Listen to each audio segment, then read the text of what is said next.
का खेल।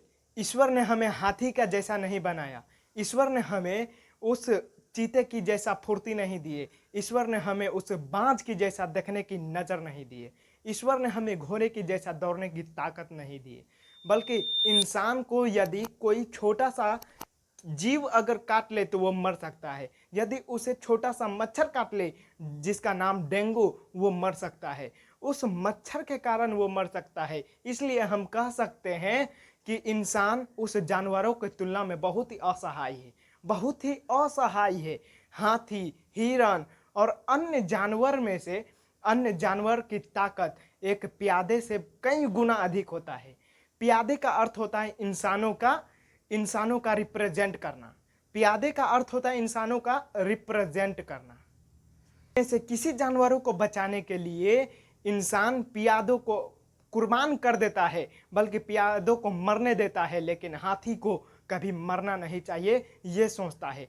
ईश्वर ने हमें सबसे बड़ा तोहफा दिया क्या है? आइए मैं बताता हूँ ईश्वर ने हमें सबसे बड़ा तोहफा दिया क्या है।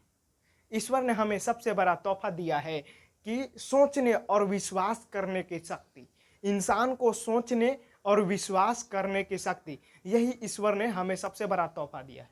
माना कि हम हाथी के जैसा नहीं ताकतवर है, हम माना कि चीते के जैसा हमारा आंख इतना तेज नहीं देख सकता, लेकिन इंसान वही है जो अपने दिमाग के माध्यम से एक बड़े लेंस बना दिए जो बहुत ही दूर तक किसी चीज को देख सकता है।